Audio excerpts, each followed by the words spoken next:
नमस्कार. इंद्रधनुष्यच्या भागात आपलं हार्दिक स्वागत. आज आपल्या भेटीला येत आहेत लातूर शहरातील विद्या आराधना अकॅडमीचे संचालक डॉक्टर सतीश पवार. काल रात्री नीटच्या परीक्षेचा निकाल लागला. निवडणुकांच्या लोकसभेच्या निकालाची धामधूम आणि त्यात हा निकाल लागला.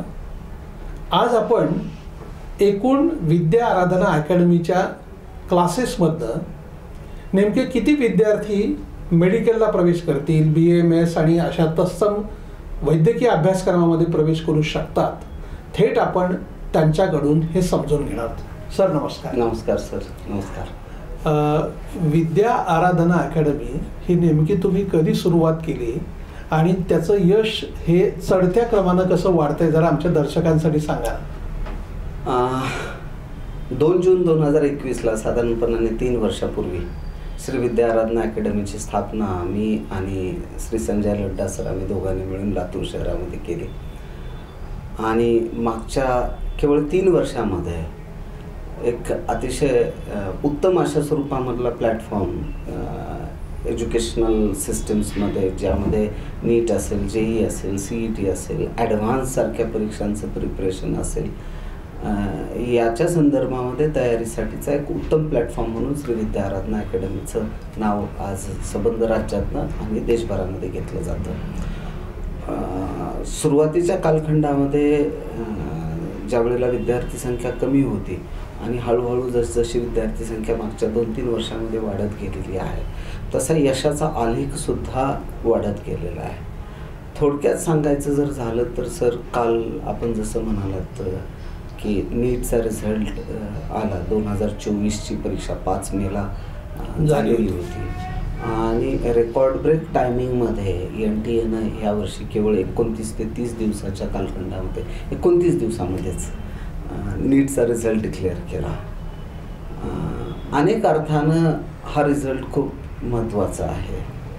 एक म्हणजे काल संबंध देशभरामध्ये लोकसभेच्या निवडणुकांचे रिझल्टच्या संदर्भामध्ये हे चालू होतं, मतगणना वगैरे चालू होती, त्याचे रिझल्ट्स येत होते.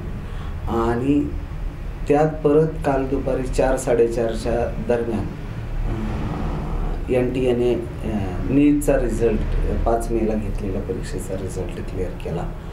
आणि मला आनंद आहे की सांगण्याचा की म्हणजे नीट ज्यावेळेसपासून सुरू झाली त्यावेळेसपासूनचा सर्वात उच्चांकी निकाल, ऐतिहासिक आणि उच्चांकी निकाल हा यावर्षीचा दिसून येतोय. श्री विद्या आराधना अकॅडमीच्या संदर्भामध्ये जर बोलायचं झालं तर श्री विद्या आराधना अकॅडमीचा निकालसुद्धा मागच्या 3 वर्षातला सर्वात उच्चांकी अशा स्वरूपामधला हा निकाल यावर्षी आलेला आहे. म्हणजे सार्थ पाटील नावाचा जो आमचा विद्यार्थी आहे, 715 गुण त्यानं मिळवले. 720 पैकी 715. त्यानंतर रणवीर आहेर आणि आणखी दुसरा एक विद्यार्थी आहे माझा, दोघांचे मिळून 710 गुण आहेत. दोघांनाही 710 प्रत्येकी 710 असे आहेत. एक लक्ष्मण कदम नावाचा विद्यार्थी आहे, तो 705 मार्कांवरती आहे. 700 मार्कांवरती 2 विद्यार्थी आहेत, एक हसबे नावाचा स्टुडंट आहे आणि आणखी एक, असे दोघांना 700 मार्क आहेत. 650+ जवळपास 75च्या आसपास माझे 650च्या वरती 75 विद्यार्थी श्री विद्या आराधना अकॅडमीचे आहेत. जिथं मागच्या वर्षी 10 विद्यार्थी होते, यावर्षी जवळपास 75 विद्यार्थ्यांना हे 650+ मार्क्स आलेले आहेत. 600च्या वरती 2022ला 25 विद्यार्थी होते, 600 अँड अबाव. मागच्या वर्षी 2023ला 55 विद्यार्थी होते. आणि यावर्षी म्हणजे 2024मध्ये मला आनंद आहे मनस्वी की जवळपास 275 विद्यार्थी, 250 विद्यार्थी 600+, 600पेक्षा अधिक गुण घेणारे. साधारणपणे सर, शासकीय वैद्यकीय महाविद्यालयाचा मागच्या वर्षीचा कट ऑफ पॉईंट काही 585 वगैरे होता, 583 होता. Yes. तर Open या वर्षी असं म्हणतात ओपन केले, या वर्षी तो कदाचित 650 पर्यंत वगैरे जाऊ शकतो Yes, असे exactly. अंदाज आहे, बरोबर आहे ना? या वर्षी तर मग आपले 650. गव्हर्नमेंट मेडिकल कॉलेजमध्ये किती मुलं जातील? गव्हर्नमेंट मेडिकल कॉलेजमध्ये त्या अनुषंगाने अनरिझर्व्ह कॅटेगरी आणि रिझर्व्ह कॅटेगरी या अनुषंगाने जर विचार केला तर जवळपास 200च्या आसपास विद्यार्थी यावर्षी आपले गव्हर्नमेंट मेडिकल बसायला पाहिजे. आणि सर मग गव्हर्नमेंट प्लस सेमी गव्हर्नमेंट किंवा प्रायव्हेट ह्या दोन्हींची जर गोळाबेरीज केली तर 550 ते 500 विद्यार्थी जवळपास हे केवळ MBBSच्या प्रवेशास यावर्षी हे होतं. आणि आता हे BAMS डेंटल अशी यादी काढायची ठरवलं तर आणि ही यादी जर काढायची म्हणलं तर 1200च्या पुढे निघून जाते. ते केवळ तुमच्या अकॅडमीचे एका अकॅडमीचे. मला एवढं सांगा की हे जे आहे ना 3च वर्षामध्ये तुम्ही हे जे यश मिळवलंय, काय तुमच्याकडे सिस्टीम आहे, म्हणजे काय तुम्हाला मंत्र सापडलाय की त्याच्यामुळे एवढ्या प्रमाणामध्ये मुलं चांगली गुण घेतात? मुळामध्ये असं आहे की मंत्र वगैरे नाही आहे, ह्याच्यात सातत्यपूर्ण काम हा एक खूप महत्त्वाचा फॅक्टर आहे. मी नेहमी म्हणत असतो की श्री विद्याराधना अकॅडमीची स्थापना मी पहिलाही एक इंटरव्ह्यू आपल्यासोबत केलेला होता, आपण मला त्यावेळेला निमंत्रित केलं होतं आणि आज परतही. तर मला एक अशी सिस्टम लातूरमध्ये निर्माण करायची होती की मी पाहत होतो की विद्यार्थी प्रचंड स्ट्रेस्ड आहेत आणि एक स्ट्रेसफुल लाईफ जगतात. मग तिथं कदाचित काही ठिकाणी शिक्षकांची कमतरता असेल, काही ठिकाणी ओव्हर क्राऊडेडनेस असेल किंवा काही ठिकाणी म्हणजे सिलेबस वेळेत कॅज्युअल टीचर्स असतील, सहज घेणारे काही शिक्षक असतील, अशी वेगवेगळी कारणं होती.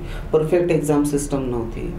श्री विद्याराधना अकॅडमीची स्थापना आम्ही करण्यापूर्वी लातूरमध्ये सब्जेक्ट वाईज ट्युशन क्लासेस होते. बरोबर. अकॅडमीच्या फॉर्ममध्ये किंवा तिन्ही विषयाचं एकत्रित प्रिपरेशन असं फारसं कुठं होत नव्हतं.